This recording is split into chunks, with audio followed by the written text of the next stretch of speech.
Yesterday evening, we heard. So also there is no need of tranquility to be brought into this earth.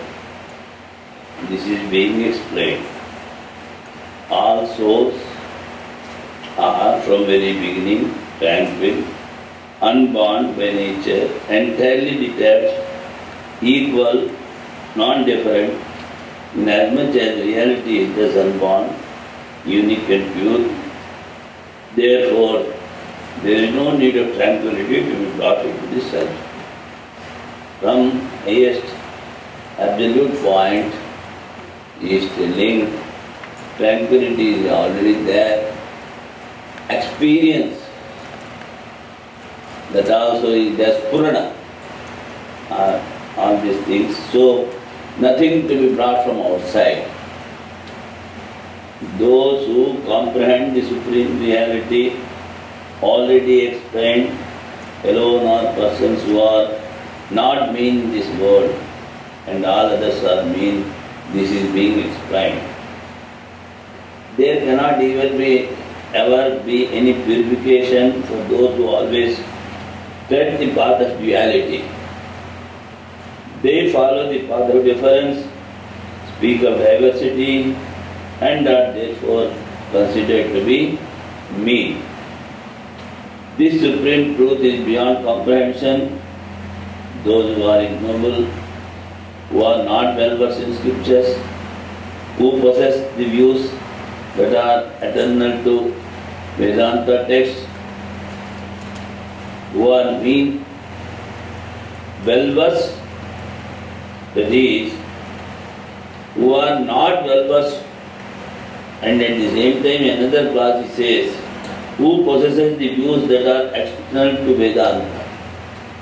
Possesses the views external to Vedanta. That means not having faith in scriptures or Vedanta or whatever is there that he manipulates with the mental capacity.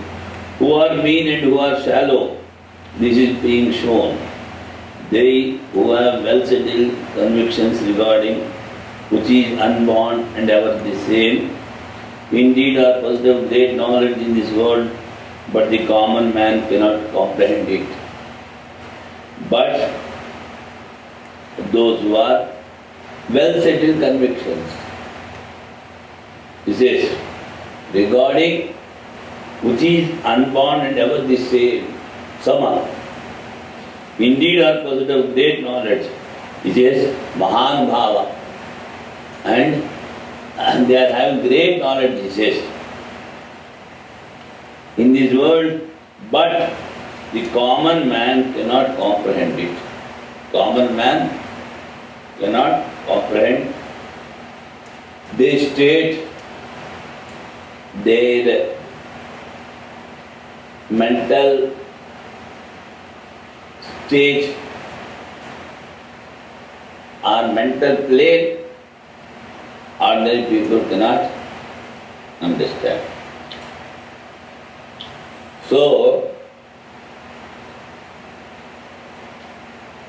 ordinary, common, worldly persons think they are useless. Like that they think. And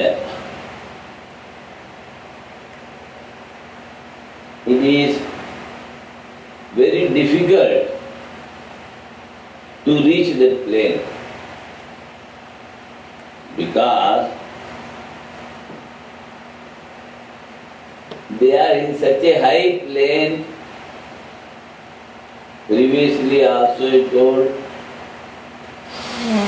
they don't want to bring their mind outside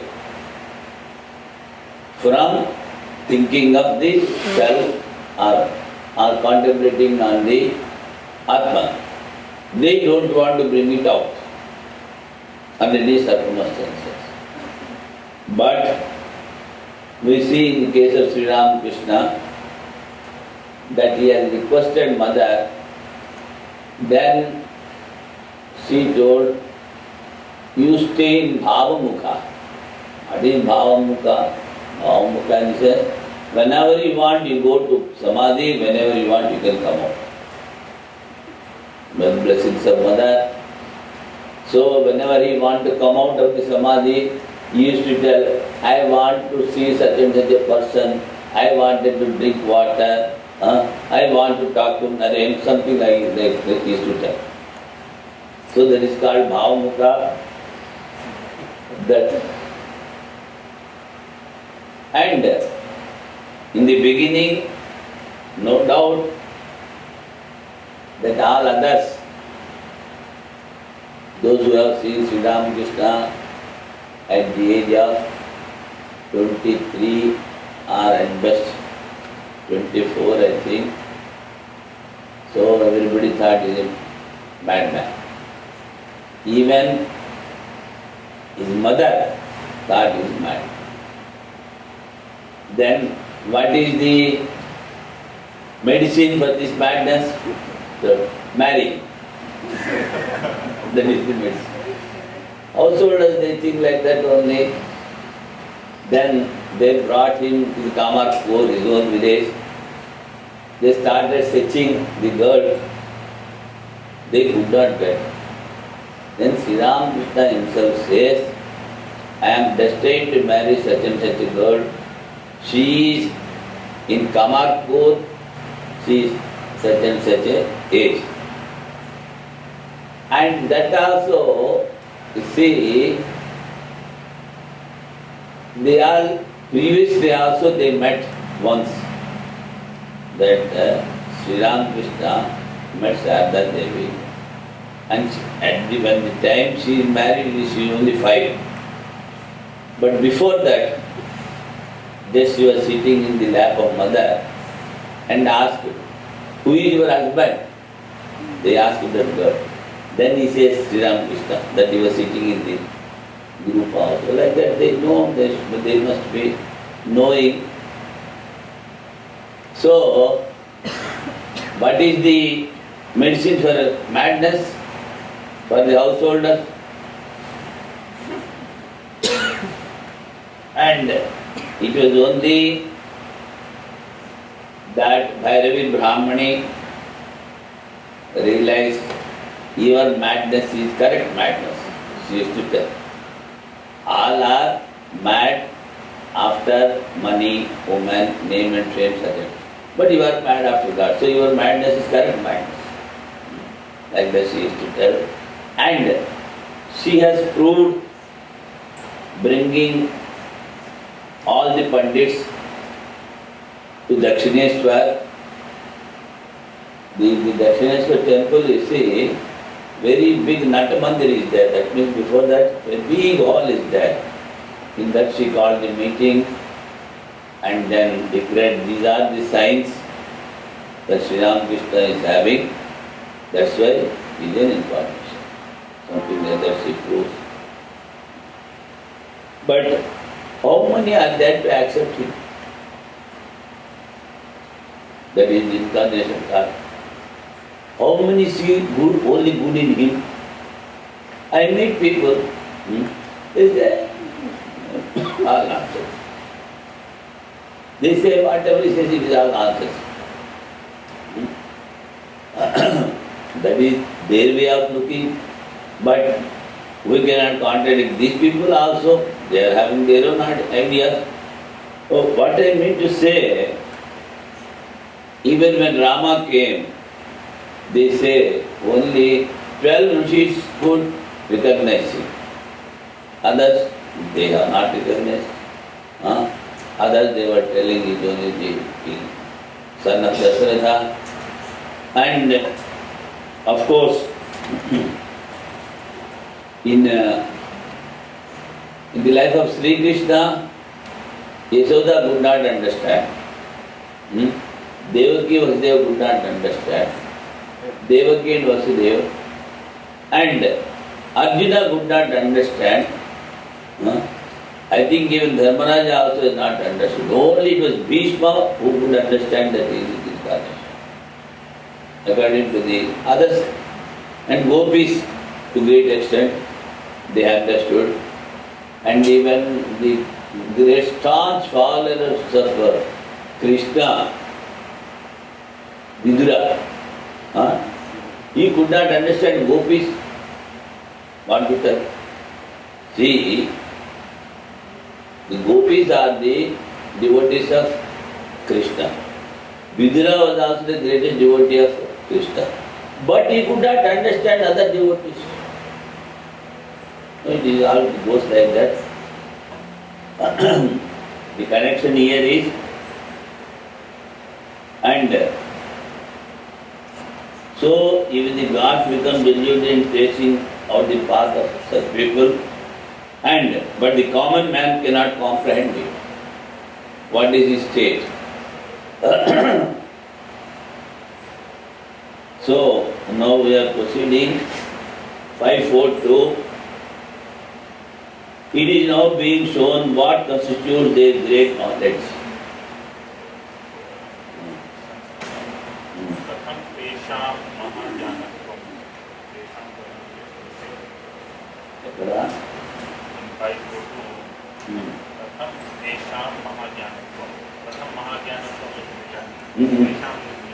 Oh.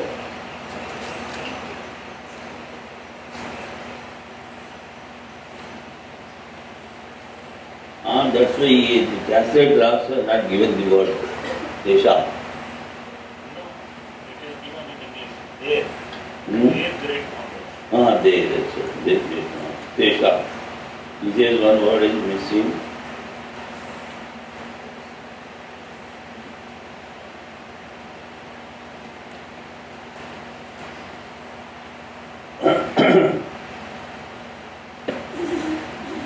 All the works of Panoli and Prasthantre, it is just 2,000 rupees. How many dollars? $50. So cheap. Prasthantre. Can I am not this picture.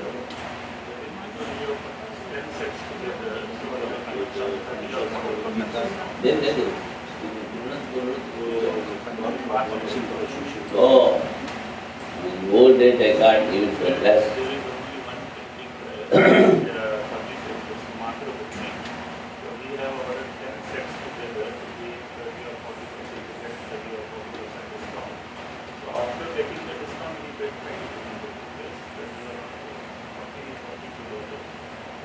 That's perfect. Perfect.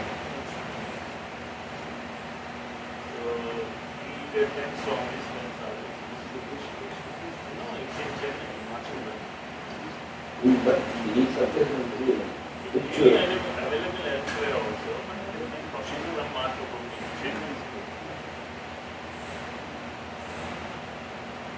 He says, Ajeshu ajam asankrantam dharmeshu jnanamishyate yatona kramate jnanam asangam tena kirtam. The knowledge existing in the birthless source is regarded unborn and unrelated. Knowledge, he says, knowledge existing in the birthless source is regarded unborn and unrelated. So far, we heard that Atman is unborn and unrelated, but now he says knowledge. So, the knowledge of Atman is not different from the Atman.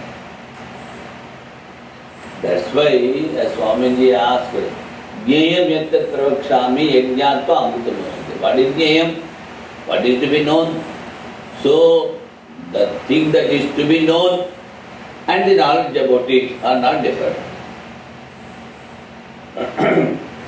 But not from the relative plane. A thing that is to be known and the knowledge are not different in the absolute plane. That's why we say, what is the nature of the Atman? What is the definition? Existence, knowledge, bliss, absolute. So, you are defining Atman. And how you have given the adjective knowledge? That means, knowledge is his nature. Existence is his nature. Bliss is its nature. So, just like the fire and its eating, it is nature, they are not different. In the same way, here it says, the knowledge of the Atman and knowledge. Atman and its knowledge are not different. Inasmuch as the knowledge has no relation with other objects, it is declared to be unattached. Again he says, Asango hi ayam purusha, the Atman is detached, but now he says knowledge is detached. So we have to think that both are same from the absolute standpoint of view.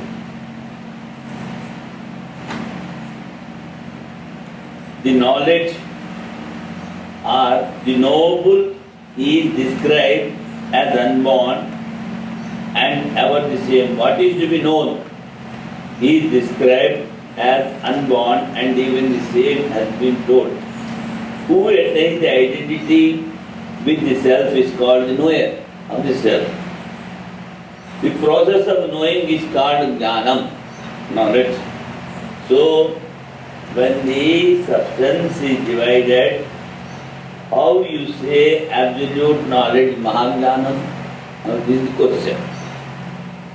What is told? The noble or the thing to be known is described as unborn and ever the same. Who attains the identity with the self is called the knower of the self. The process of knowing is called jnana. So knowledge is there. So when the substance is divided as the knower and the knowing and the known, how can you say absolute knowledge, Mahajnana? That is the question. Then he says, the knowledge existing in the birthless source is regarded unborn and unrelated.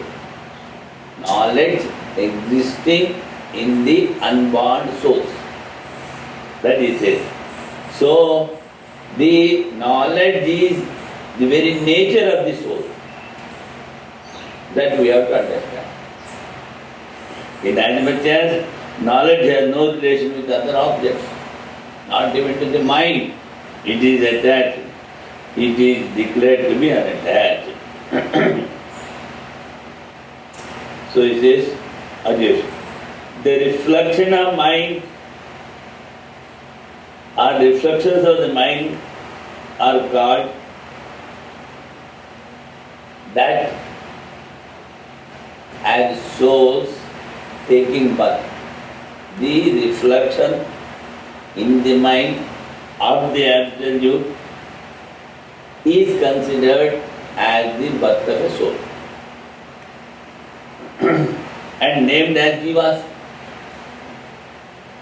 So, previously I gave the definition of Jiva.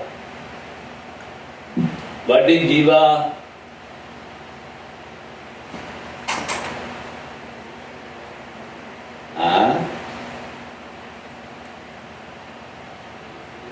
You talk loudly, taken something early in the morning or taken tea or not?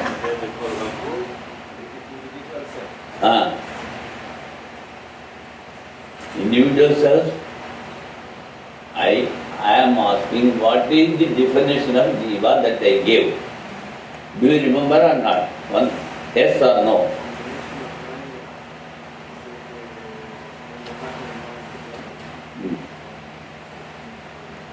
No full answer. Anybody else? I want the definition that they gave for Jiva. Reflection of the Atman in the mind. I want the definition I gave. So only 60% is answered, 40% is left. What is Jiva?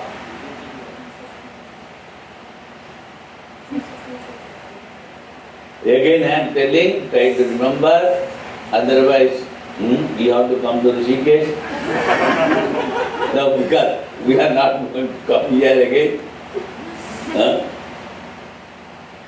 See, I told in Panchadasi, the definition of Jiva is given, that is the all-pervading consciousness, and because of the actions mind is formed, in that reflection of that consciousness is there, these three combined together is called Jiva. So you are telling two, you are just giving up the Adhisthana Chaitanya, the all-pervading consciousness you are giving. You are telling consciousness. So, consciousness reflecting, which consciousness? Question comes. Then the individual consciousness, all-pervading consciousness. Individual also is having a consciousness, which is limited by the mind or the other things. But that what you mean to say is the limited consciousness reflecting in the mind is called Jiva, but it is not correct according to Vedanta. What we have to say, all-pervading consciousness, and because of the actions the mind has formed, in that it is reflecting. Then only it is called Jiva. So the three things we have to take together. That's why he is telling the reflections of mind are called taken birth. Now, first what he told about the absolute knowledge. Now he has put a question. What is known, knower and known, when differences are there, how can you say it is absolute knowledge? So, the topic under discussion is about the absolute knowledge. That absolute knowledge as Atman is reflecting in the mind. This is called Jiva. The reflections of mind are called taken birth and named as Jivas. Knowledge, but the absolute knowledge is unchanging, kutastha. As the seed, it is original. As the seed says, in them about the realized persons, in them the knowledge is unchanging, kutas, unchanging. And as the seed, it is original Brahman. As the seed is a seed, and what is the Brahmaveda Bhavati? So, he is not the reflection, he is the original. He says, the seed is the original and not attached to objects. Not attached to objects. So, the realized person is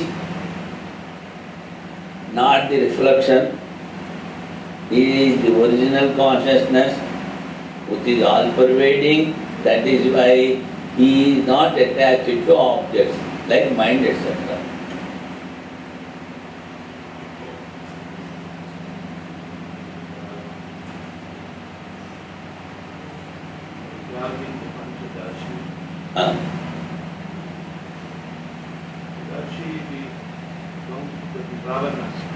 Yes, reflection. And in relation to the Ravana school, we always explain the Jiva as reflection.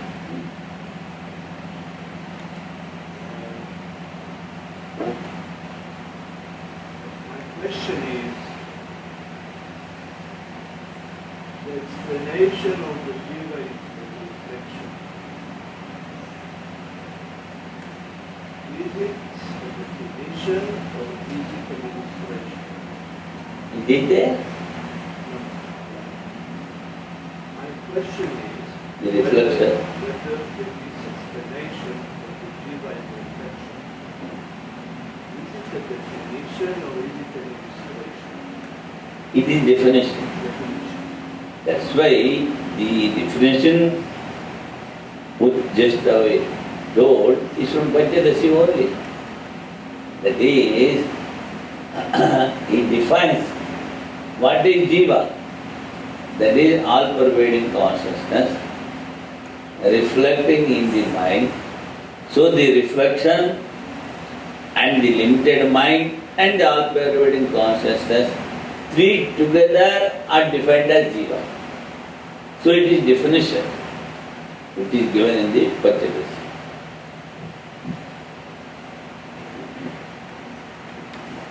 Regarding the sense subject, within Advaita Vedanta, is there another definition of the Jiva or this is the only definition? Though many are there, according to their this thing, he says, Jiva, we mostly are taking this Vivarana school. But in other places, not in Advaita, but in others, they define differently, that we are not taking into consideration. But I think in some other places, Lord Shankaracharya gave some other definitions, which now I don't remember. There must be some other. If you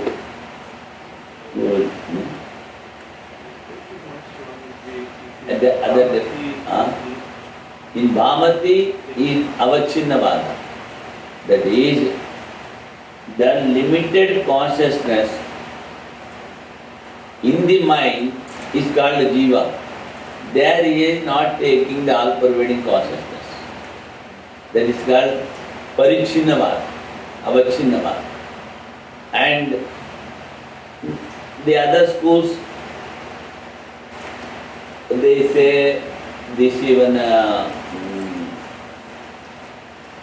I think this Mimamsakas, they also, when they are not considering Ishvara, how can they take the Jiva as all-pervading reflection, all-pervading consciousness?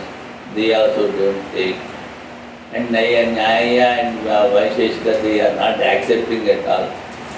So, many different schools are there.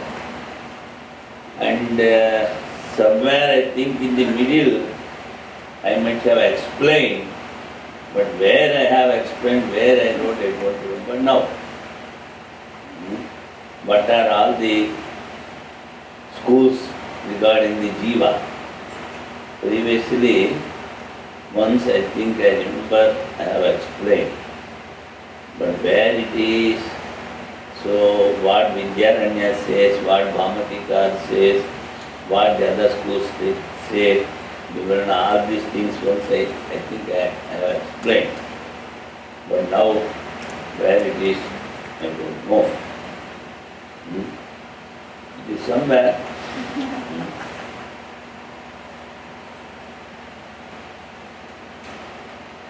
When the description of Jiva has come, at that time I told, but that we have to search. So these are few thoughts that Parichinnavada, Pratibimbavada, and some they consider as this dualist Amsa-Amsi Bhava, like this many thoughts are there. But in different places, they must have, even in the Advaita, they have given different definitions, but it gives the same meaning.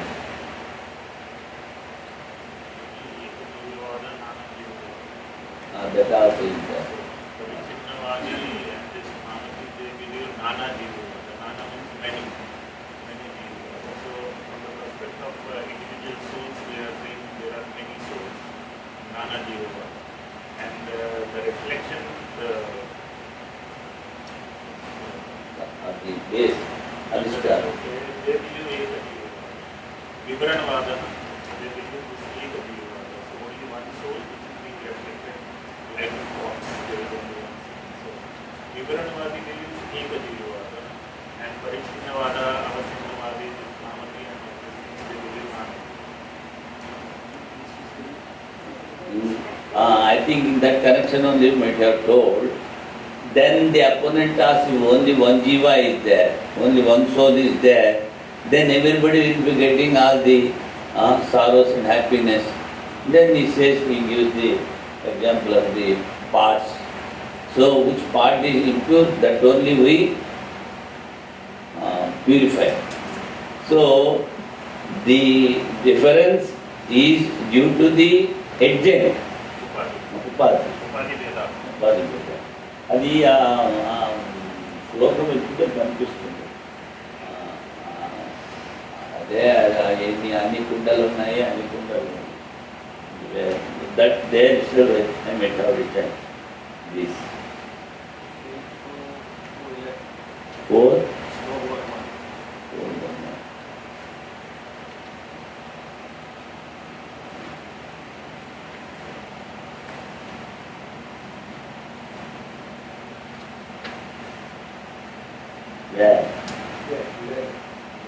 all the aggregates such as bodies are created like dream of Maya, whether they be superior or equal, there is no ground to prove their reality.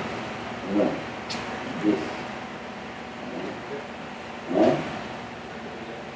This one.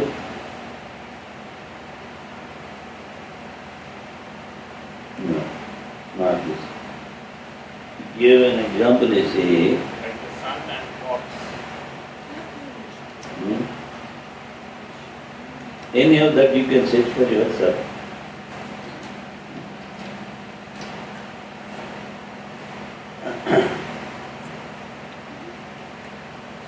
But In what sense does the understood of the Bible feel that there is plurality of Jesus? no, from the standpoint of illusion and imagination, they say now is going to tell the same thing. It is only imaginary, it is only illusion. That's why taking the illusion in the relative plane, we do accept the duality and many souls. But they are not there. In reality, they are not there.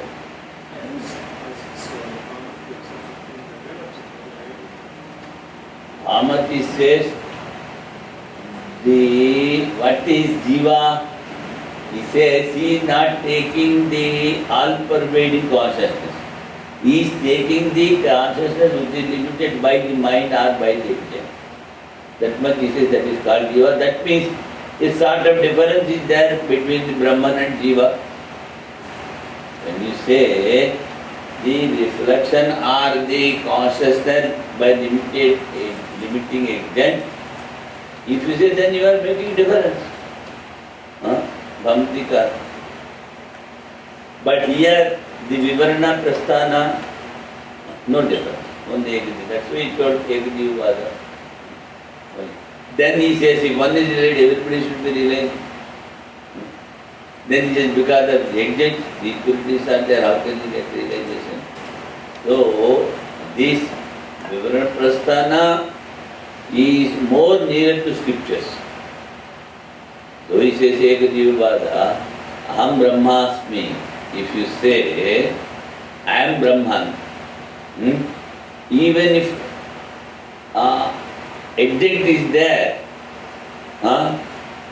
thinking that it is imaginary and illusion, you are telling I am Brahmasmi. And here in modification, I am Atma Brahma. So, that oneness we can clearly see, Tattvamasi, oneness we can see. That means only one thing is there. But this is very hard to accept by everybody. Only one thing is there. That's why Sravana, Manana, Nididhyasana.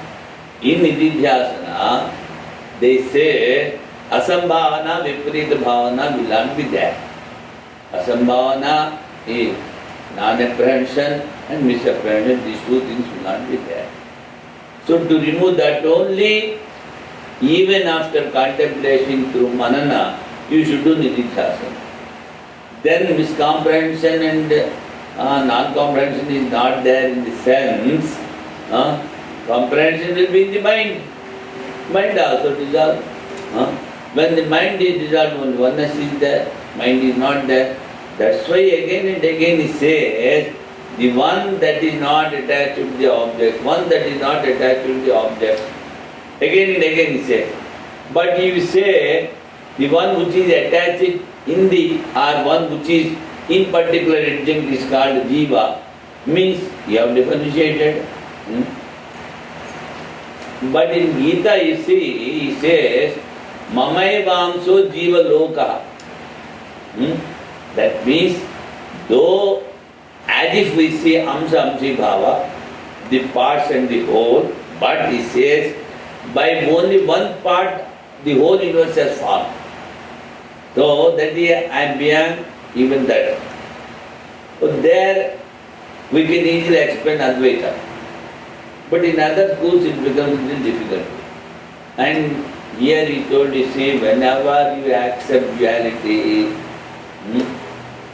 no purification for you, no liberation for you, though they may not accept, but he says they accept 4-5 types of liberations.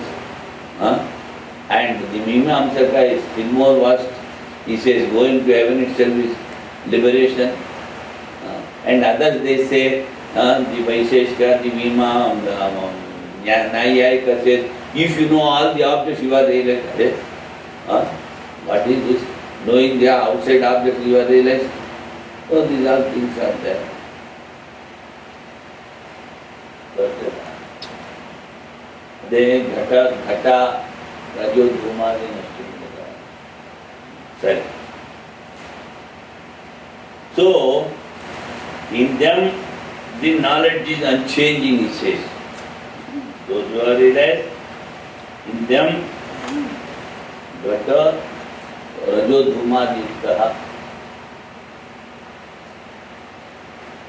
the knowledge of the unchanging, that is kutastha.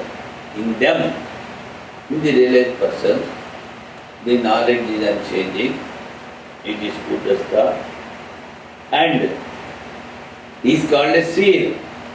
Seer in the sense, not the reflection. He is the original, that is all-pervading consciousness. Not attached to the objects. And again he says, not attached to anything. So, when the complete detachment has come, you are Brahma. When the complete detachment is there in you, that means you are not worried about your mind also.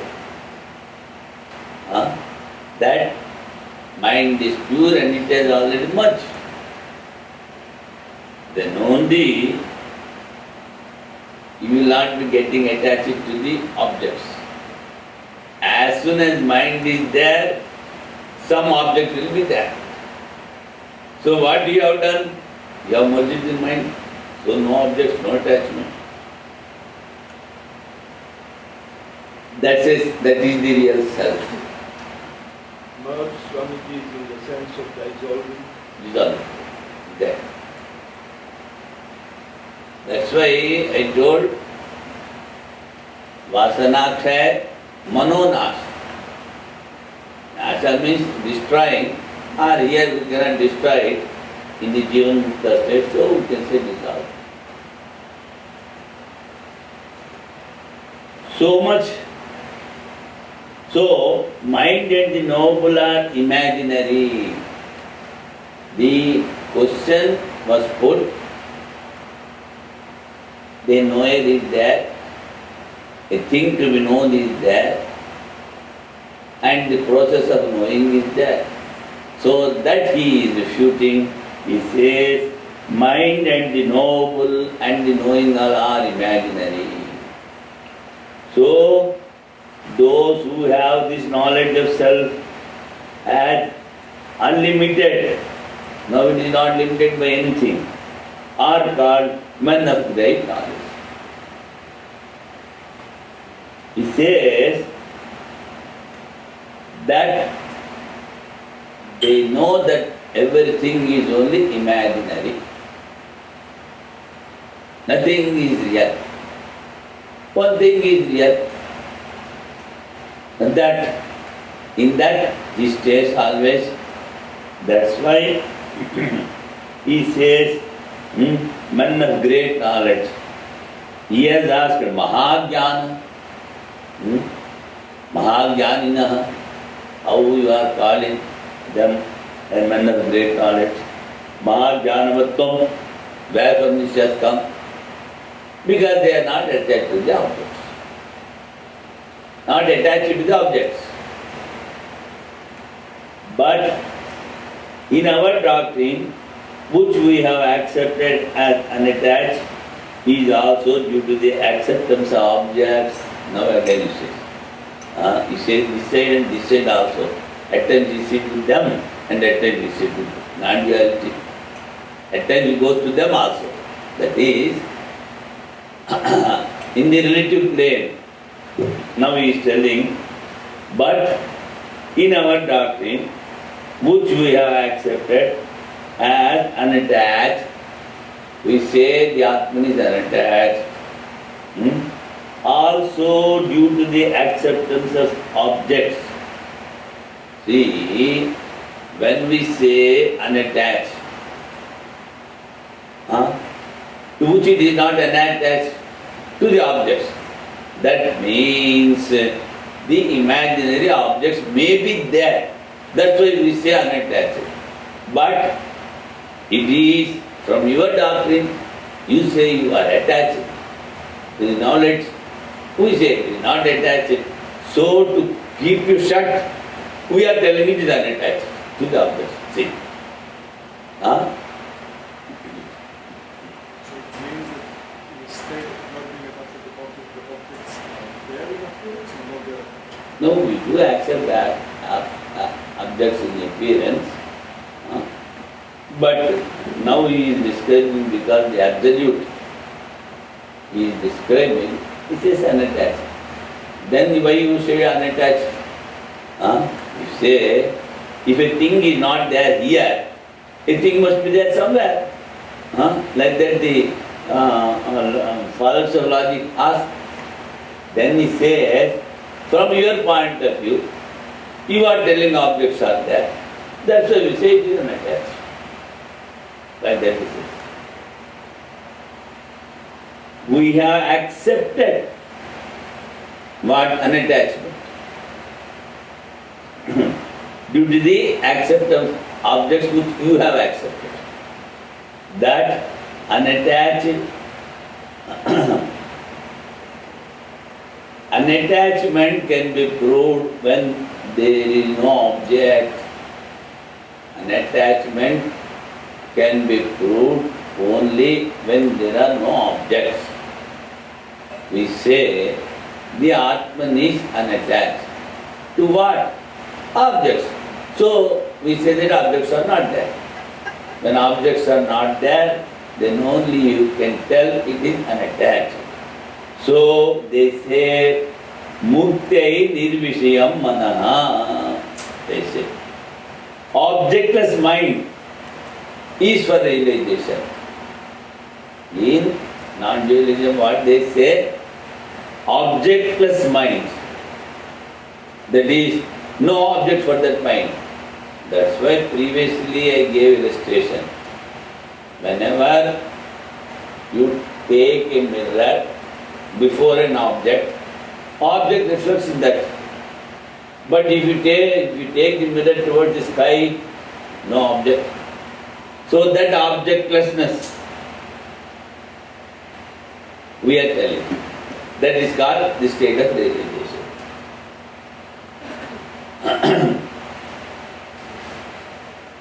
That is also correct. He says, that is also correct. Yato neti, yato na kramate jnanam asangam tena kita. In as much as the knowledge has no relation with other objects, it is declared to be unattached.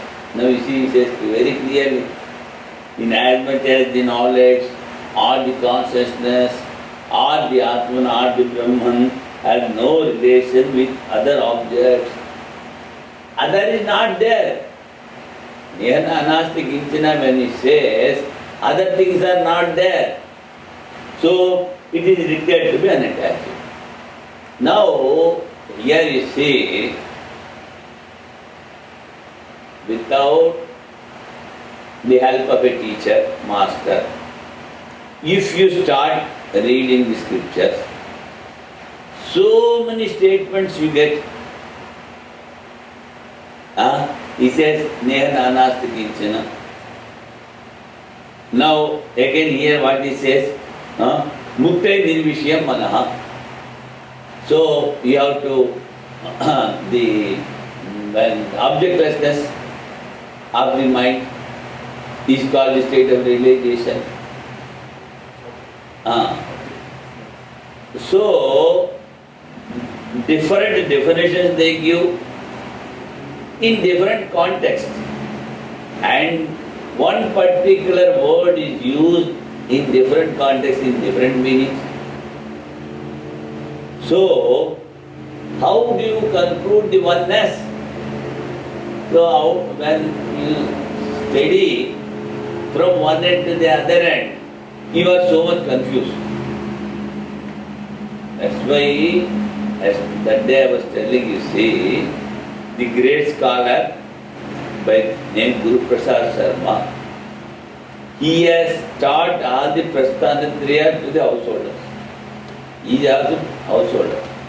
But they daily taking classes, Prasthanatriya he has completed. He comes and tells me what he says. You see, the Brahma Sutra has been translated into Telugu language, the Bhashya, by so and so. Some Sri Ramchandra is there, he has translated. But I find it is difficult to understand. You have already taught, he is the co-students of Tattvavidananda. I am talking. Tattvavidananda who came here, Tattvavidananda, they both are students from the same master, that is, Tattvavidananda's father was their guru. And they heard Vedanta from him. Tattvavidananda learned grammar from this Guru Prasad. That's what he told. They are very close friends. So he says, when you just read the commentary of Brahma Sutras, it is very difficult to understand. Because where he is refuting, what is the words of the opponent, who is the disputant, and where from the commentator or the proponent has started, all these things. And at times, the main thing in Brahma Sutras is one difficulty. What one difficulty? The opponent also quotes the Upanishad quotation, and proponent also quotes the Upanishad quotation. And how are you going to conclude which is the question and which is the answer? And they are all scriptural quotations. So, to remove all these difficulties, that as I told you, that the master of Vidyaranya Guru, Vidyaranya Swami, his name was Bharati Tirtha. That is, when Vidyaranya Swami was there in the 1500, so before that he was there. In those days itself, he says, I am writing this for ordinary persons, those who have not studied grammar, logic, mimamsa, etc., etc., etc. See, that means how much forethought he had. In the coming eras, many will not be reading Sanskrit grammar, no logic, But they wanted to understand Brahma Sutras. See, when Harihar Tirthaji was there, Harihar Tirthaji, our Guru, so we were 22 students. As I told you, every day Vedanta should be taught to us for Shiva. So he has taken classes for 50 continuous years. Harihar Tirthaji. 50 years he has taken. Huh? Teaching means he has given classes for 50 continuous years, from the age of 32 up to 80. But there were how many students were there? 22 students were there. That's all. And in those days, I think you have not seen that before the Shiva temple, classes should be conducted, and all these doors, these glass doors were not there. Simply some mesh was there. So they put a seat for Swamiji, and we used to sit. All they were taking in the winter, all these big blankets we used to sit. And what is the protection for Swamiji? Just gunny bag, one you have? Jute bag. A jute bag. Jute, J-U-T, jute. That is J-U-T. It is easy just to carry the materials we put in the bag. So that was just hanging behind him so that to protect cold for him. He used to take a wrapper and this thing. Why I am telling you is, even in those days, I was only the student who was just hearing little about the grammar. All the 21, one is age 90, one is 92, and 85. What grammar they will read? But they wanted to hear Vedanta. So they used to come and sit.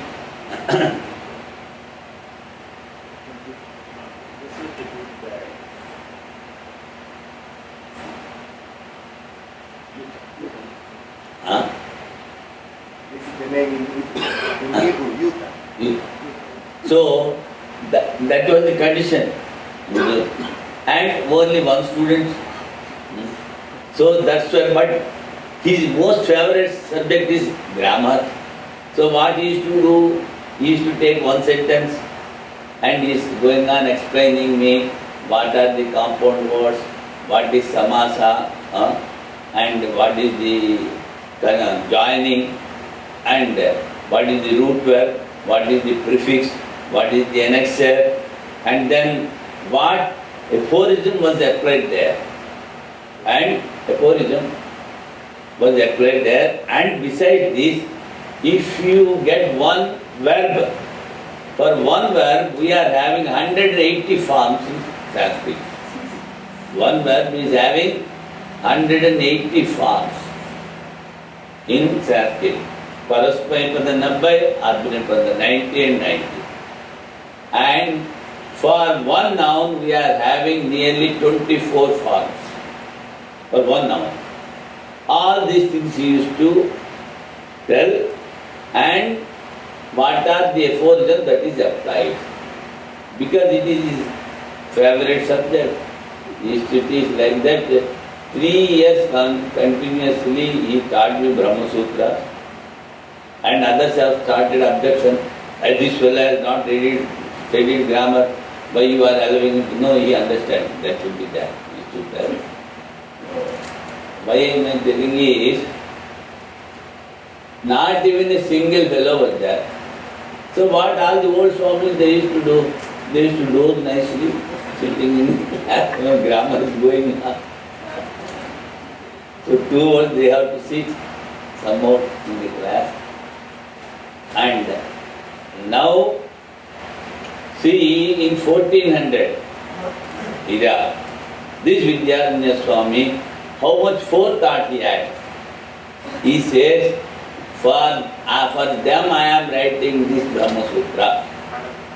Bharati Tirtha, he says, those who have not studied grammar, Samkhya, Purvamimamsa, Yoga, Nyaya, for them I am writing this.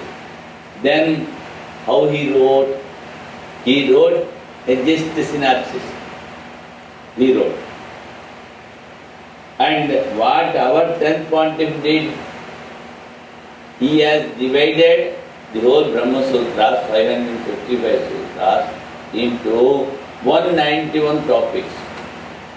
What Vidyaranya Guru did, Bharati Tirtha, he has divided into 191 topics.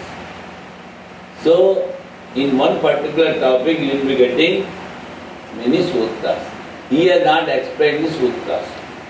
He just gave this essence of the topics. Gist.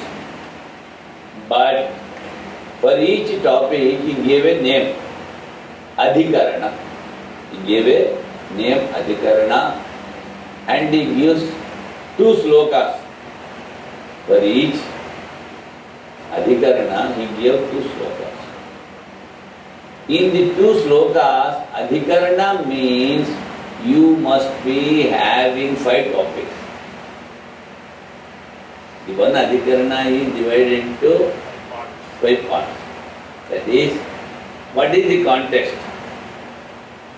And where the doubt is rising. What is the doubt? What the opponent has told, what the proponent has told. So these are 5. Those who understand Sanskrit and those who can make the meaning through the slokas, 3 to 4 things out of these 5 parts, they will be easily understand. But for ordinary student, you are telling Adhikarana. Adhikarana is having 5 parts and you have not explained, you have simply wrote slokas and gave some gist. So, the Adhikarana means a condensed topic, you can say, that by reading, those who are having the little Sanskrit knowledge, they can make out some meaning. Now, what our 10th Pontiff did, he has searched all the books of the Brahma Sutras, because these 5 parts were not given in a single book. Somebody says about something, but everybody knows that an Adhikarana is having 5 parts. So, he has written them in one place, but he has written in Hindi. And he has combined these 2, the slokas, the Adhikarana, what is in Hindi, and the synopsis of Sanskrit. So he brought out a small book, this called Vaiyasika Nyayamala. So even in those days they know that many are not knowing the grammar, etc. That's why our Panditji says, what he says, when I read the commentary, I feel it is very difficult to understand. Or he might have told, I could not make out the meaning, something like that. See? So, these things are called Akara Granthas. Akara means it is Gani entered Akara. That is Gani. Where from they take the ore? O-R-E-O-R. Mines. So these all books are called like mines. Akara Grantha. So you have to take whatever you want meaning. You can take out any meaning from this.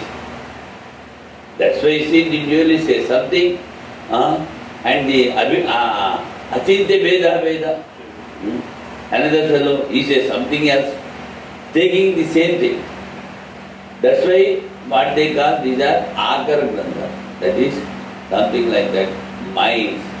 So, in the between, Gaudapada Acharya says one thing. What is that? He says they are not having complete knowledge of Vedanta. The dualists. Why? They don't discuss what is the starting, what is the end, what is the repetition, what are the fruits, what is the essence of the subject, what is the logic behind, and where he is praising this, with taking these things into consideration, they never read. That's why they are not able to make out the meaning than one has. That's why they are far off from the knowledge than in one place he told. Now, 401 page. It is Karika of Advaita. 401. Karika of Advaita. 3 and 5. Page number 401.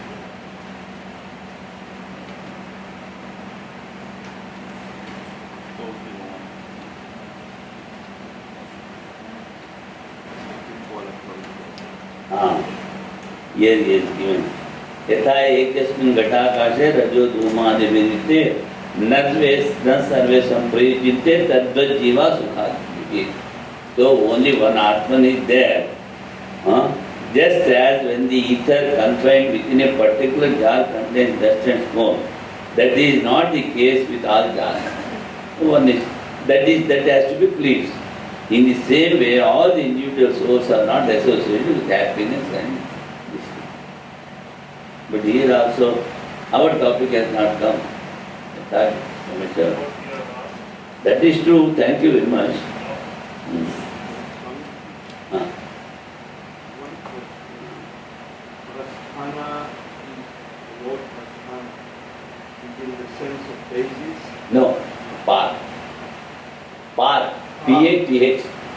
Path. Street, the road. The road. Prasthiyate adeniti prasthana. That is, this is the path through which we realize the Atmanjot. That's why Traya, that is 10 Upanishads, Brahma Sutra and Gita is called prasthana. Prasthiyate anene iti prasthana, by which you reach the goal. So that is the path.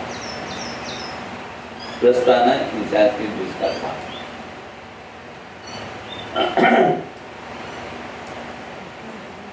So he says,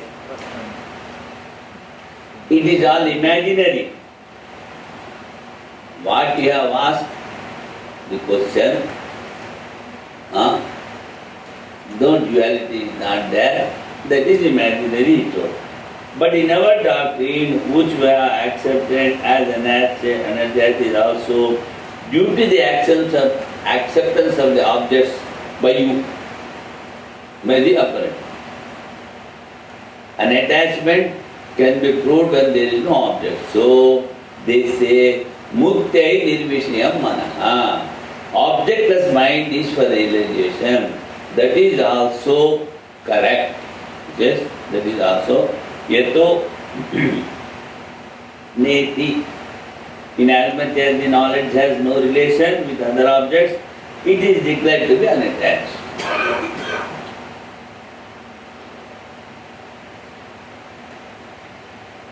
Yes, where it is. Katham Mahajnanatvam Ityaha.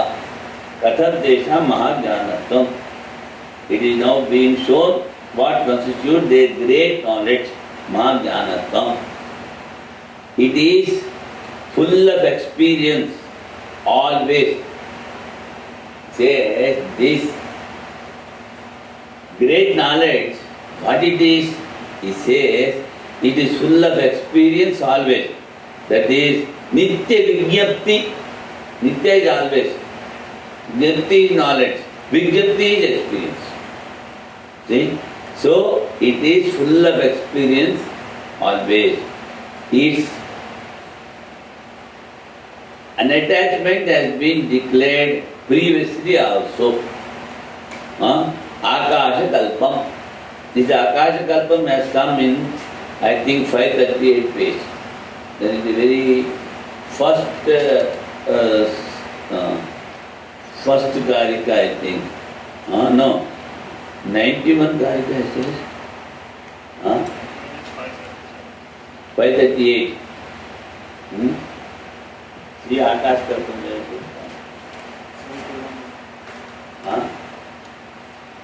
No, here you see, only the meaning he has given, 538. But actually it comes, here he says, in the second paragraph, it should be known by those who are desirous emancipation, all souls are by nature similar to ether. Similar to ether is called Akash Kalpa. But the word Akash Kalpa comes in the Advaita Prakarana, first sloka, I think. But where I have written, see.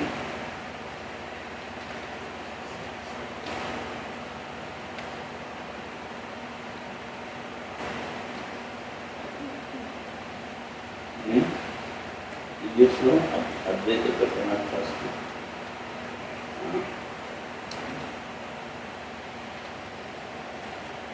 Inasmuch as knowledge existing in the birthless, steady source is considered to be birthless or steady, like heat and light in the sun. Heat and light in the sun. So,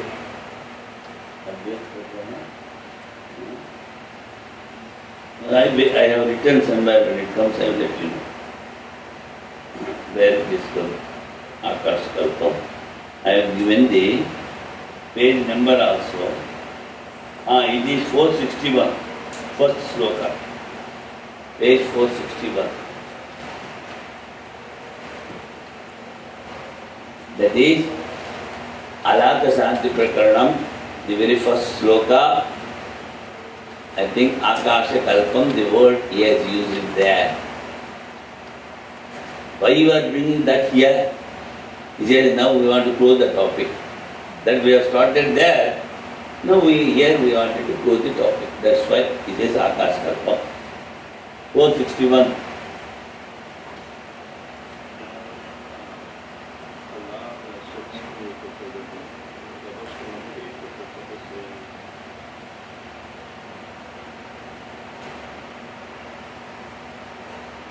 So it says, inasmuch as knowledge existing in the birthless, steady source is considered to be birthless or steady, like heat and light in the sun. So the soul is birthless and it is objectless. How just it is nature, as the heat and light is the nature of the sun. Therefore, the knowledge that is unrelated to other objects is declared to be unborn. Now, again, you see, he is not using the Atman. He is using the word knowledge. Then why we should not make any difference? Knowledge that is unrelated to other objects is declared to be unborn, because the knowledge is not related to other objects. It is for that reason declared to be unrelated, meaning it is said to be like ether. Now he says, like ether, all pervading. But the relative knowledge will not be so. Relative knowledge is attached to some object. I am seeing the part. But here knowledge means the absolute knowledge. That is the very nature of the soul. Further we are going. Unchangeable Brahman alone is real substance. So, in our doctrine, knowledge is unattached. Now Vedanta is telling. What is telling? Unchangeable Brahman alone is real substance. So, in our doctrine, knowledge is unattached. That has been proved. But in other doctrines, the Atman may be attached to something. Now he says, all right, you say knowledge, you say Atman, it is not attached, it is not attached. But in other doctrines, You are telling Atman is unattached. But in other doctrines, we see that Atman is attached. So, what you say may not be correct. Then he says, think not so. That's why he says, Anumatrepi vaidharme jayamane avipasthitaha asangata tada nasti kimuta avarana chutihi. Avarana chutihi. If there be but for a thing, however insignificant, it may be, non-attachment shall never be possible. So, even a little but is there means the non-attachment is not possible. But we said the Atman is not attached to anything. So, shall never be possible for the ignorant man. Again he says, if there is a little insignificant but, if it is there, it is ignorance and non-attachment will not be there. What to speak of the destruction of covering for him? Because he has accepted as a dualist, but to some extent, not completely said. They say, Achintya Bheda Bheda, one Advaita is there. It is different and it is not different. How can you say one thing will be there and one thing, how the two? No, in relatively he says it is different, in the absolute it is not different. Then which is real? The absolute is real, this relative is real. If the absolute is real, you should not accept the relativity. If you accept the relativity as real, then absolute is not there, only one real thing should be there. That's why we simply say it is only imagination and illusion. There is the matter. You go anywhere, to relative, you go to appearance, you go to other, everything is appearance. Only in the mind. Mind is not attached, but only one thing. Very simple theory, see. Advaita. So he says, when they accept the birth, even little, then what to speak of the destruction of covering for them? That is misconception, non-comprehension, all these things will be there for them. They will not realize. If, according to the views of disputants, belonging to their systems of thoughts, there be but for anything, internally or externally, however small it may be, there cannot even ever be any non-attachment for one who is non-discriminating. What then is there to be said of the destruction of covering? Meaning there is no destruction of attachment, because he has accepted birth.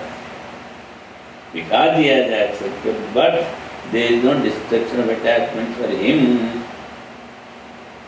From the view of ignorant, again he said, the sub-commentator says, from the view of the ignorant, the birth has been accepted and the knowledge may get attached to it. So an attachment may not be there. If they think like that, we say destruction of bondage will not be there for them.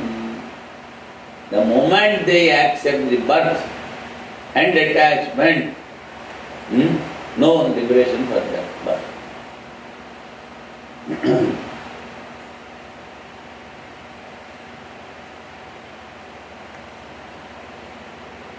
same thing has been told. Even the little attachment or birth, if they accept, no liberation for them.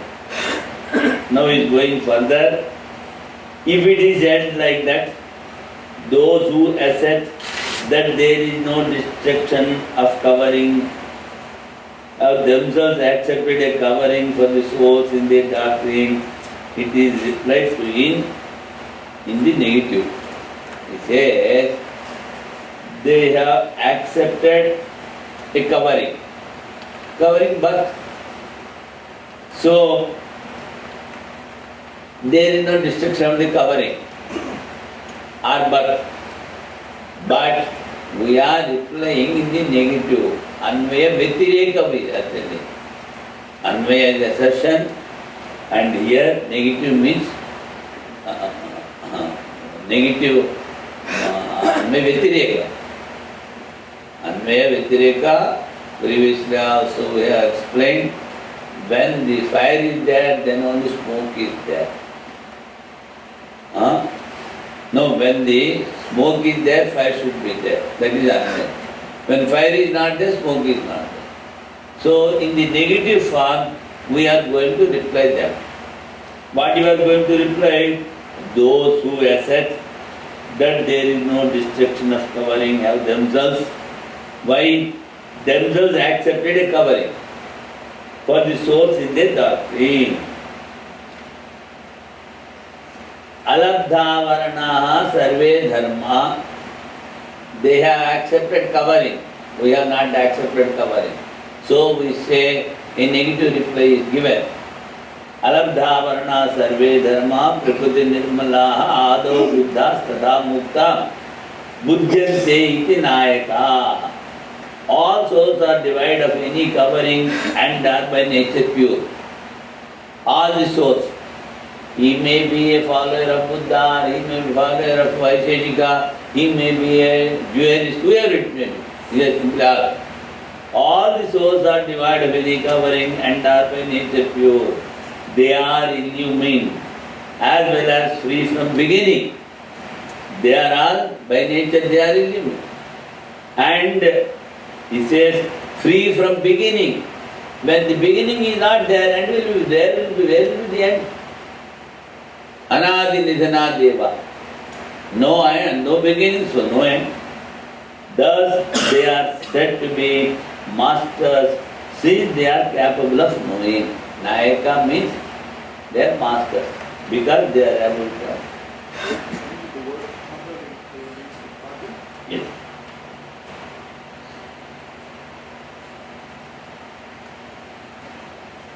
Now you see, many times I told, what I told, he may belong to the any corner of the world. If he wanted to enjoy the highest bliss, he has to cleanse the mind. By that, so we are not worried which caste, which creed, which doctrine. One thing you do and you will be happy. But this is universal instruction. Isn't it? So now he says, what he says, all souls are devoid of any covering and are by nature pure. So no covering means no mind, no bandage, no adjunct, nothing is there. They are illumined as well as free from the beginning. So when covering is not there, no beginning, no birth. Beginning means no birth. So how can be death will be there for a soul? Thus they are said to be masters since they are capable of knowing. Nayaka, they are masters.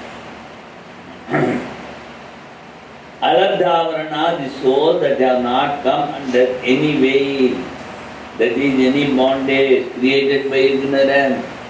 So the very object that I am the body, I am the mind, I am the senses, is the veil created by ignorance. In other words, devoid of any bondage, since they are by nature pure from the beginning, as well as free, they are ever pure, illumined and free by nature. This is no birth, no death. That from the beginning they are Ajo Nitya Shastotayam Purana Nahanitya Animane Sharire. But after reading so much of Karika, if you go to Gita, the sloka, you will understand more. But in the beginning, if you read without having the base of Upanishads, Ajo Nitya Shastotayam, all right, Ajo, not having birth. And what idea you will get? When you read, with you are not having any Upanishadic knowledge, and you are reading Gita, you have come to this particular sloka, Ajo Nitya Shastotayam, it is eternal, not having any parts, and it is not having birth. What idea will be there in your mind? Can you get? You cannot get. But after reading all the Upanishads, when you go to Gita, Aja means it is all pervading. It is not attached to anything, it is partless. It is only effulgent. Just like fire, the other things are there, the existence is there, knowledge is there. It is not having any birth, so no death. All these things we can understand. That's why, but there are persons what to do. They read little Gita and they think we understand Gita. See, of course, we should not tell like this, but because the thing has come, I remember, while talking, whenever you remember, you should reveal. Otherwise, that is another mistake. In 1970, I had been to Ramakrishna Mission and joined. So in those days, our pontiff was taking Gita classes. That is only 1 hour Sunday evening. For that he has to prepare so many days. So when Sunday comes, he used to sit in the room, closing the doors. Why? Swami is preparing the lecture. All right. Anyhow, so in those days, another was there, not the Subramaniam, another CTRI director was there, because CTRI, Central Tobacco Research India, and another, some Satyanarayana, somebody was there, the CTRI director was there. So he used to attend the class. Swamiji's Gita. 1970. And one day Swamiji has invited him for the breakfast or something. But the breakfast time was over.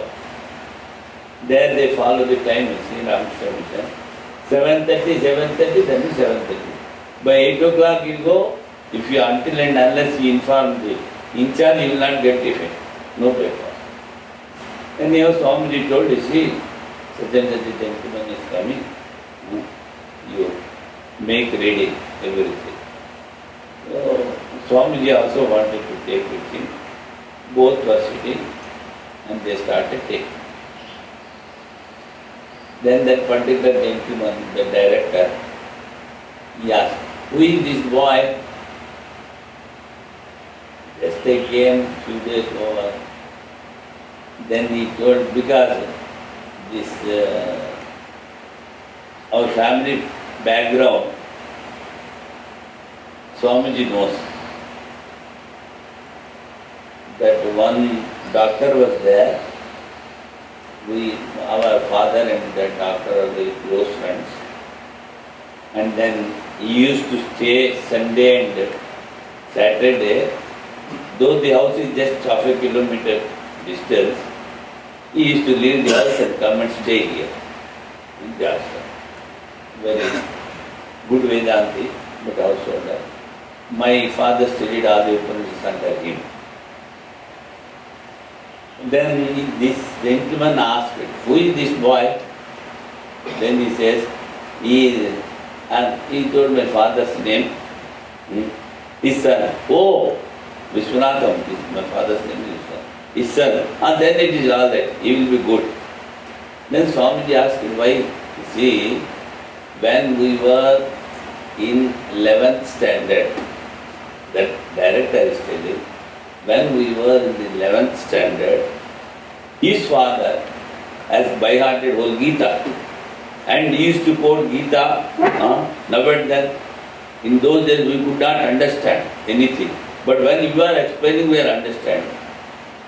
So, why I am telling is, but he thinks I am a scholar. My father, he has not read this Brahma Sutras and Upanishads. But at the age of 16, He has by hearted all Gita and he used to quote to each and everybody, whenever he meets. Afterwards, at the age of, I think, say 70 or so, and this gentleman is more than 80, this doctor.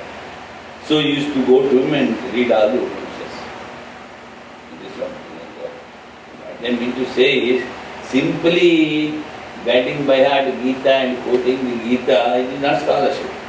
It is not for your, rather to say, self-realization. You have to, Tirthaji Maharaj used to tell, whenever you utter a stanza, that is a sloka, some words are there. You should know the perfect meaning of every word. Then only you can contemplate. Otherwise you cannot contemplate. What manana you are doing? You have read Gita. And that is Shravana is over. Manana how you will do? Swami is told us. How manana you will do? What is Aja? What is Atma? What is Brahman? You should show the correct meaning. By studying Vedanta, then only you can contemplate on this thing. Otherwise, simply reading Vedanta, many will hear what is there. And how many they can contemplate. Swami Turiyananda was there. There is brother, they say philosopher. Swami Vivekananda, I think he was sent to San Francisco or something. The center was started by him. But in wanderings, he came to Uttarkashi. Who? Turiyananda. He used to tell, one whole day, I used to meditate on one sloka of Vivek Chudamani. How is it possible? He must be knowing the exact meaning of the word. That's why he could contemplate. Atma has come, Brahma has come, Jiva has come, Kutastha has come, some word. So he used to take that word and he used to say, I used to complete whole day sitting there. So those things are necessary. That is, contemplation, reflection, manana. What is the base for your contemplation? Without a base, how you contemplate? How you reflect? Then that means you have not understand what the meaning of manana.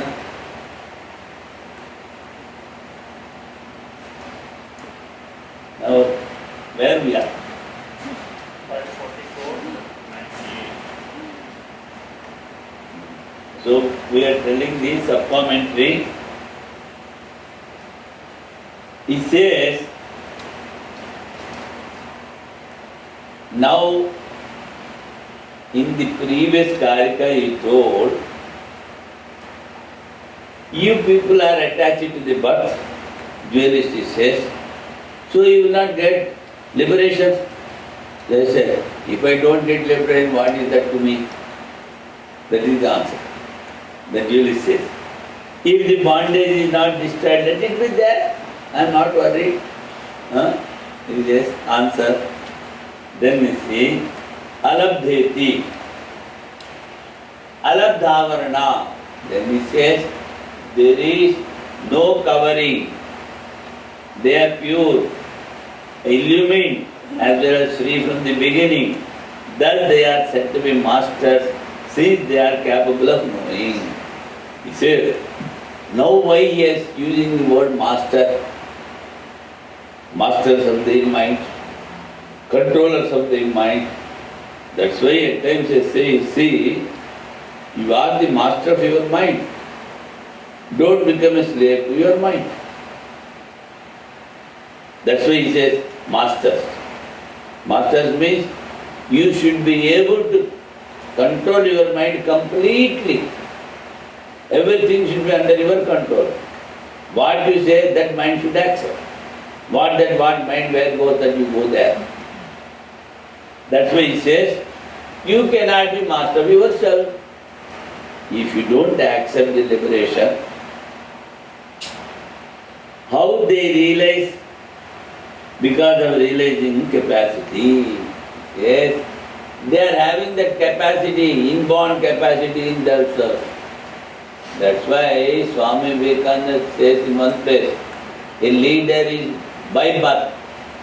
Leader cannot be made. Leader is by birth. He says that is inborn qualities. Gives the meaning of the sloka as the answer for the question. From ignorant persons only bondage comes from the view of the real knowledge. You see, those who are having the real knowledge, they only say that particular person is in bondage because he has accepted God, because he has accepted objects, all these things they say. But by nature, they are alabdhavarana. The souls are devoid of any covering. The cover of ignorance is not there. For that, he has given three adjectives, he says. Cover is not there. For that, he says, he has given three adjectives, he says. What are the adjectives? Yasman Nitya Shuddha Buddha Mukta Subhava. These are the adjectives. First he says Alabdhavaranaha, the souls that have not come under any way, any bondage created by ignorance, in other words, devoid of any bondage. Since they are by nature pure from the beginning as well as free, they are ever pure, illumined and free by nature. These three adjectives. Why you have given these three adjectives? He says, the cover of ignorance is not there in the soul. That's why. So they are without bondage. And the nature of Atman as described cannot be realized. That he says, the opponent says, you say it is free, pure, illumined, like that, very difficult to experience. Then he says, Uchyate. That in the beginning he says, Netiti Uchyate. Not so. The souls by nature they are devoid of covering. By nature they are pure. By nature they are illumined. So some people are there, those who are having the mental caliber and strength to experience this. That's why they are called Nayaka. Nayaka afterwards he says, it is no other than Atman itself. Brahmaveda Brahmaya Bhavati.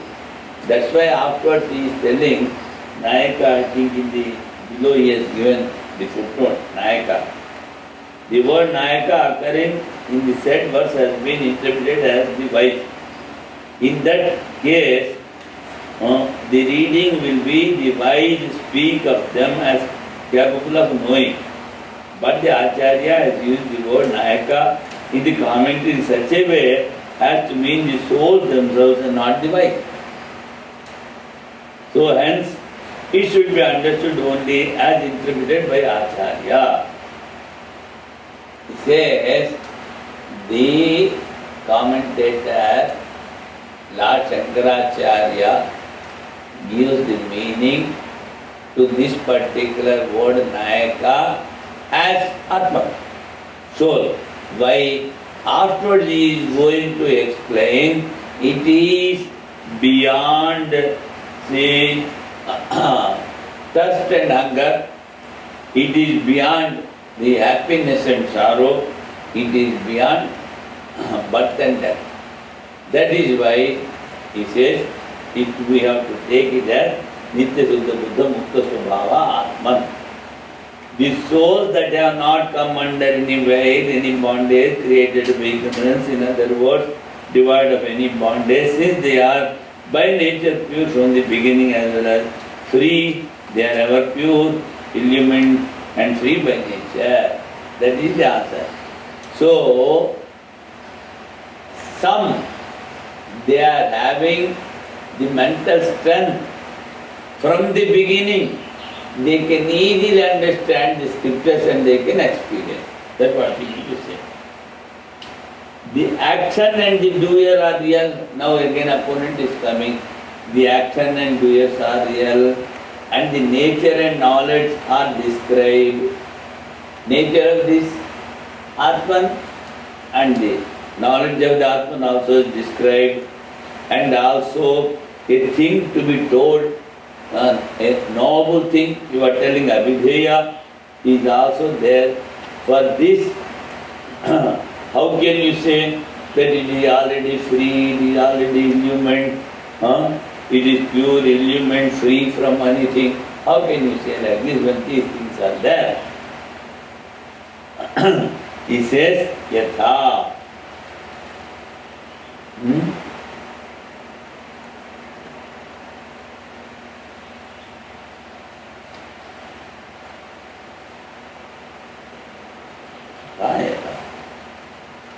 तेषां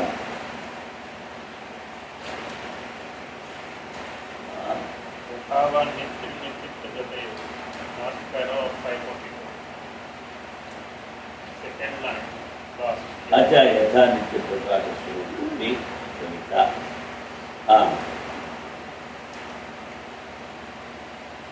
The question was asked, if such be the case, how are they said to be capable of knowing? You are telling they are having the noble capacity or capacity to know the Atma. Avijit, Nayakaha Swamina Samartho Bodhum. They are Nayakas, masters capable of knowing. In other words, they are by nature possessed of the faculty of knowing. See? They are by nature possessed of the faculty of knowing. And it is just like saying the sun shines. The knowing capacity is there means just as we say the sun shines. Even though the sun is ever by nature effulgent, or like saying the hills stand, though the hills by nature are ever motionless. In the same way, here he says they are capable of knowing. The faculty is there, the capacity is there in them. That's why he says they very easily they understand and they experience as Nitya Suddha Buddha Mukta Swabhava. That's why again he says, here the commentator has used this Nayaka, not having the capacity of knowing, is used in the sense as the knower of the Dharma. That yes, footnotes have been given. Now we will go to the Karika 99. Before that,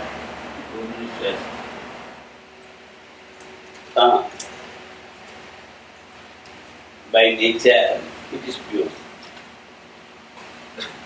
Nature pure, he says, by nature it is pure. Prakriti is actually called nature in different contexts. The nature varies. Whereas in Gita, Sri Krishna says, Prakriti myanti bhutani nigraha kim karishiti. His nature is like that because he has acquired so many impressions from the past. Combinedly, now they are giving an effect to him. So, he accordingly he acts. So, we cannot do anything for controlling him. There he says that is Prakriti. The combined impressions and the effect of those impressions that we call effect by nature. By nature he is angry. Durvasa is angry in nature. Our Swami used to tell, even after realizing, even if he becomes a Jivan Mukta, if he wants to eat red chilies, he will be eating, he says. If he wants to eat sweets, if it is nature, he will be eating sweets. So, simply is to joke, Prakriti, nature. Swabhava Siddha, so as Swami said, Nature. by nature it is. Swabhava Siddha.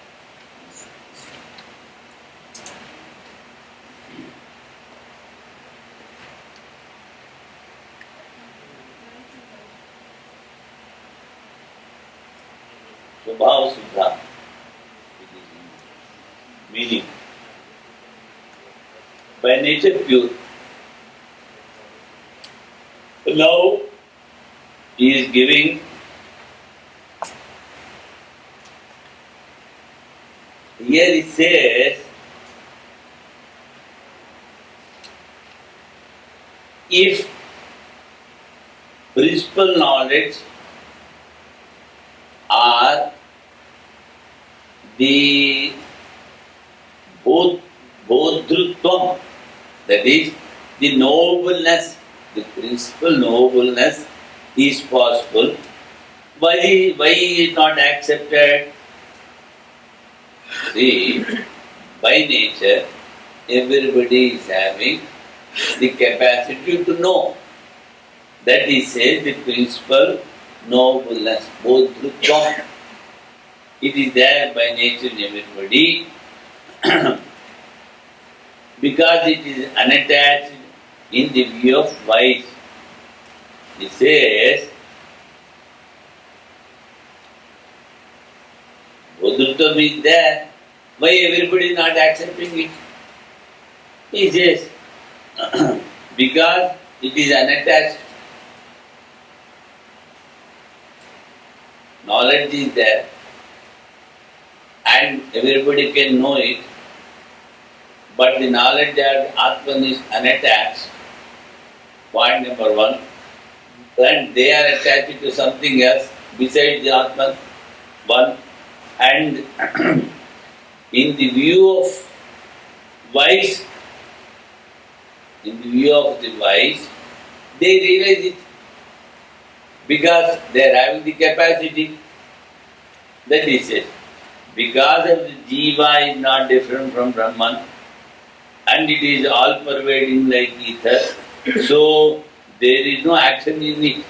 Previously as asked, action and doer are real, it is natural, and everybody, knowledge is there, why they are not realizing, and how can you say only few are there, Nayakas, they know the wise? For that he is giving the answer. First thing is, the Jiva is not different from Brahman and it is all pervading like ether. So there is no action in it.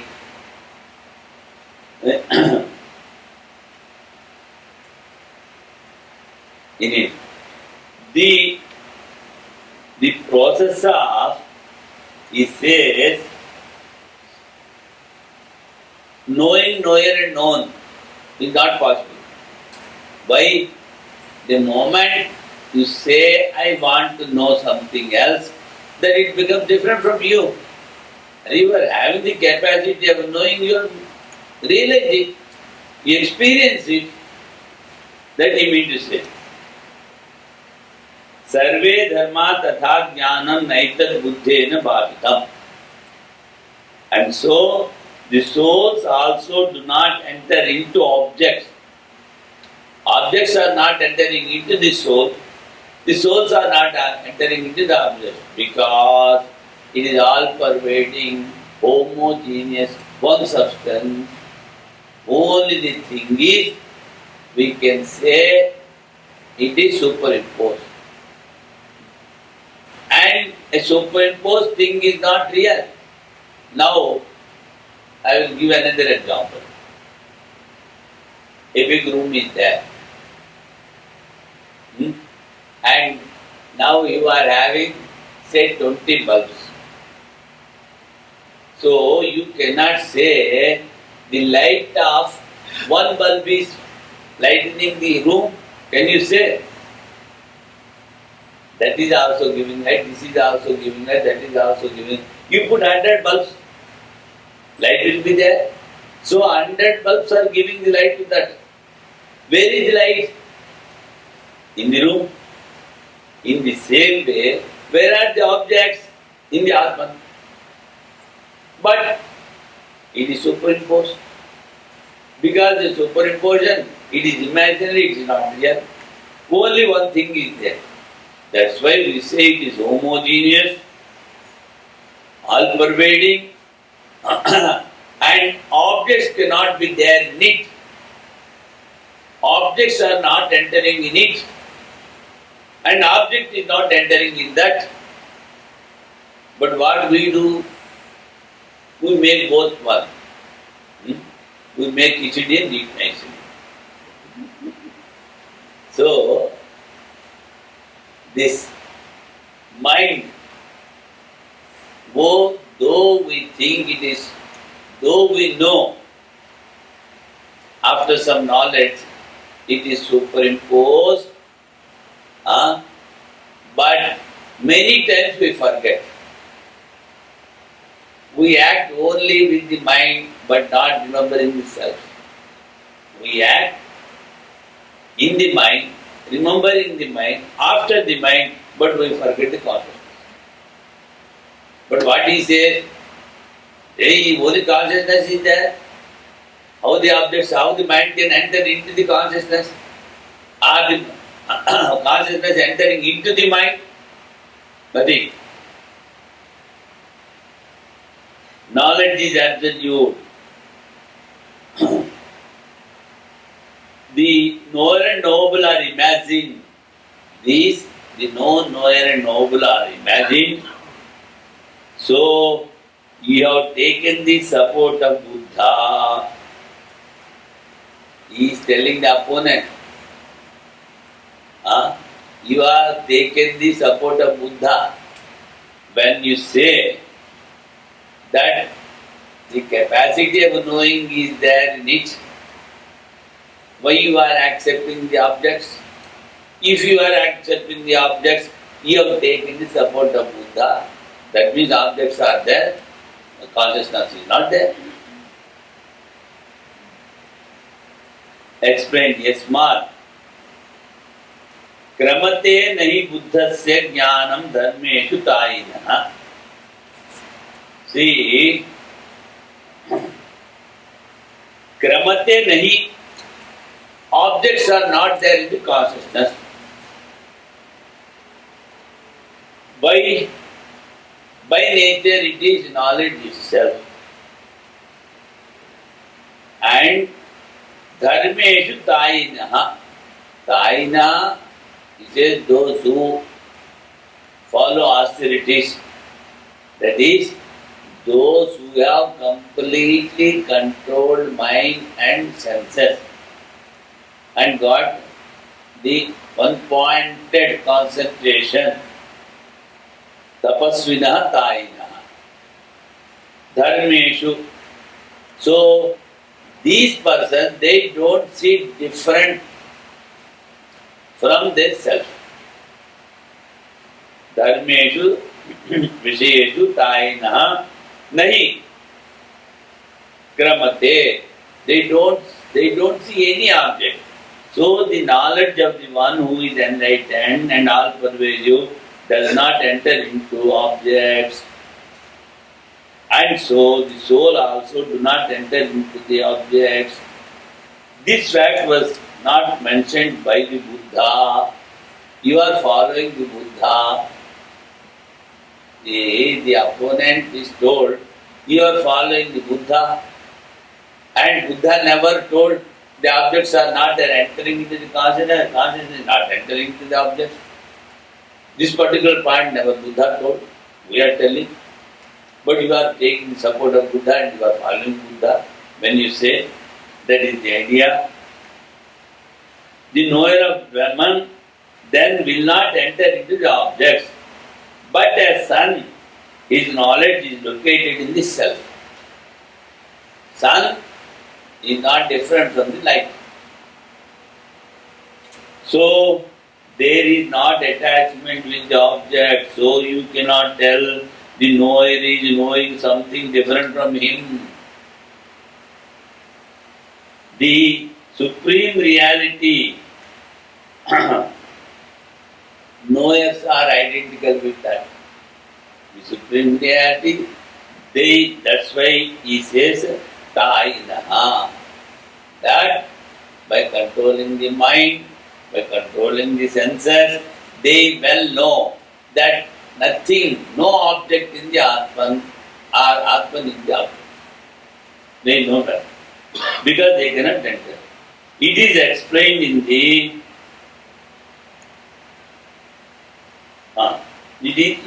that is explained. The principal nobility is not there. That means I want to know the Atman, or I am knowing the Atman. This is not there in the Atman. That is, he told Bodhrutvam. That is, Bodha is experience.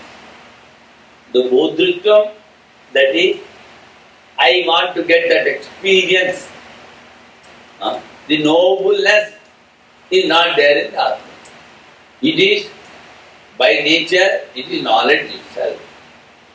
So, in the knowledge, mind cannot enter, objects cannot enter. How can you say that he want to know something? That means he is slowly taking the aspirant to the higher. First he told they are real by their nature. Now he says objects cannot enter. There is no mind in it. So, by contemplating on these things, you will have a light glimpse of the that one consciousness. Then what is told Akasha Kalpam. Now this Kalpa Pratyaya is used Ishan Yune, they say. He is like a scholar, he is almost a scholar. That means he is not full scholar. Almost a scholar in the sense, not full scholar. In the same way, all the jivas are, he previously told, Akasha Kalpam. Now that where we have started, in the very beginning of this Alad Shanti Prakarana, there we have started. Now we wanted to close the topic. He says, what is told? Why again it is explained? Why you are explained? Here we wanted to close the topic. Akasha Kalpa. All souls are like that. The souls are not changing. So also, in the Atman there is no knowability, knowableness, but used in subsidiary meaning. That's all. Now he is closing the Akash Kalpam, first part of the sloka, second part of the But the English reading was not over, though we have almost completed the supplementary. For this, English we will read afterwards. Irvai Hindi.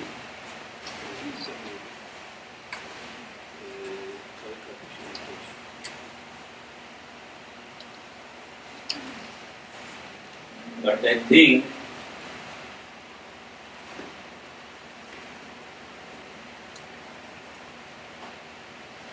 evening we will be finishing the topic very quickly, and best half an hour or so it will take.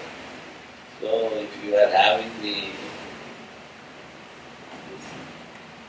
Brahma Sutra, or else simply also without the text. But we can give some introduction instead of starting today itself. We will give some introduction. And for introduction, I will bring that book that what I told. This Vyasika Nyayamala. I think some 11 karikas he has given, not karikas, 11 slokas as introduction. I would like to tell the synopsis, or if possible, We will touch all the a skeletal view or a bird's eye view of all the four.